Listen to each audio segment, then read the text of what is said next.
Accueille maintenant Christophe Dansette pour l'Info Éco. Bonjour Christophe. Bonjour Pauline. On va continuer à parler d'Europe dans l'Info Éco. Ce matin, on s'intéresse au budget de l'Union européenne. Beaucoup de fantasmes circulent sur ce sujet. Vous allez donc tout nous dire de A à Z. Tout d'abord, quelle est son ampleur ? Alors, ce qu'il faut d'abord savoir, Pauline, c'est que le budget de l'Union européenne se négocie par période de 7 ans. C'est donc un budget pluriannuel proposé par la Commission européenne, discuté puis amendé et in fine validé à la fois par le Parlement européen et par le Conseil européen. Actuellement, l'Union européenne fonctionne sur le budget de la période 2014-2020 avec un plafond maximum de dépenses d'un peu plus de 950 milliards d'euros, 959 milliards d'euros très exactement.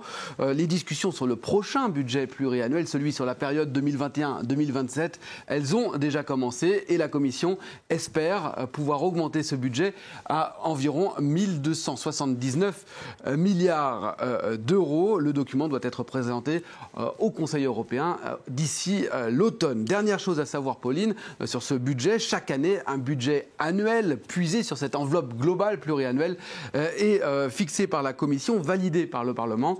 En 2018, eh bien, cette enveloppe était de 160 milliards d'euros. Alors, pour vous donner une petite idée, 160 milliards d'euros, c'est environ moitié moins des budgets français ou du budget allemand, par exemple. Alors, c'est quand même un chiffre qui est assez significatif, qui représente quand même beaucoup d'argent. À quoi ça va servir ce budget ?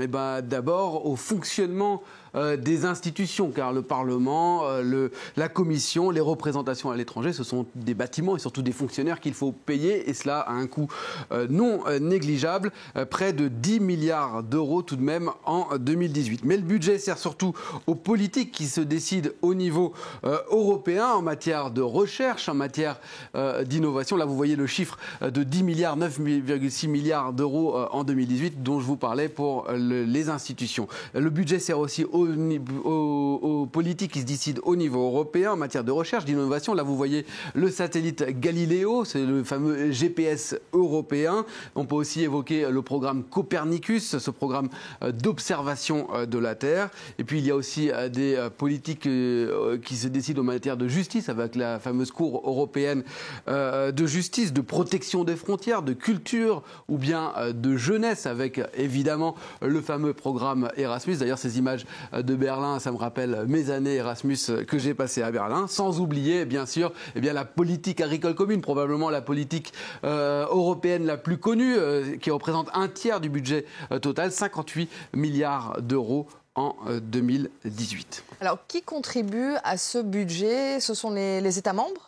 Il y a 4 sources de financement en réalité. La première, ce sont les droits de douane en provenance de pays extérieurs à l'Union européenne. Donc ce n'est pas payé par les États membres, mais plutôt par la Chine, la Russie, les États-Unis en particulier, ou encore des taxes qui sont perçues sur des produits agricoles d'importation comme le sucre par exemple. Deuxièmement, il y a la TVA qu'on voit ici en bleu, 12 milliards d'euros environ. C'est 0,3% de la TVA nationale qui part directement à l'Union européenne. Troisièmement, ce petit point qu'on voit ici, c'est très négligeable, ce sont les dépenses, le budget marginal qui peut provenir d'amendes, par exemple, infligées à des groupes internationaux qui ne respecteraient pas les règles de l'Union européenne. À ce titre, on peut citer Google, Facebook ou encore Apple qui ont dû payer d'importantes amendes ces dernières années. Et enfin, le plus important, ici en jaune, qui représente les 2 tiers de ce budget, ce sont les contributions des États membres, 71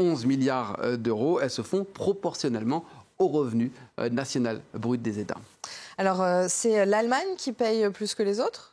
Oui, puisque c'est proportionnel. Et comme l'Allemagne est la plus riche et aussi la plus grande, la plus peuplée, c'est elle qui paye le plus, un peu moins de 20 milliards d'euros en 2017, suivi de la France. Et puis inversement, les pays qui payent le moins, c'est Malte ou encore Chypre, qui sont aussi les 2 pays les plus petits. J'ai pris aussi l'exemple de la Pologne, qui, elle, paye un peu plus de 3 milliards d'euros de contribution. Est-ce qu'il y a des retours positifs ? eh bien, ces retours, ils hésitent et ils se font de manière équitable et non de manière égale, c'est-à-dire qu'un pays va percevoir plus d'aide en fonction de ses besoins. Et on le voit tout de suite sur cette courbe, eh bien, le pays qui profite le plus, c'est la courbe en jaune la plus haute, eh bien, c'est la France, suivie de la Pologne. Mais ce qu'on peut dire aussi, c'est que en réalité, c'est la Pologne qui profite le plus, puisque vous voyez, la courbe jaune est plus grande que la courbe bleue, c'est-à-dire que c'est elle qui a un budget excédentaire, qui va plus profiter, près de 8 milliards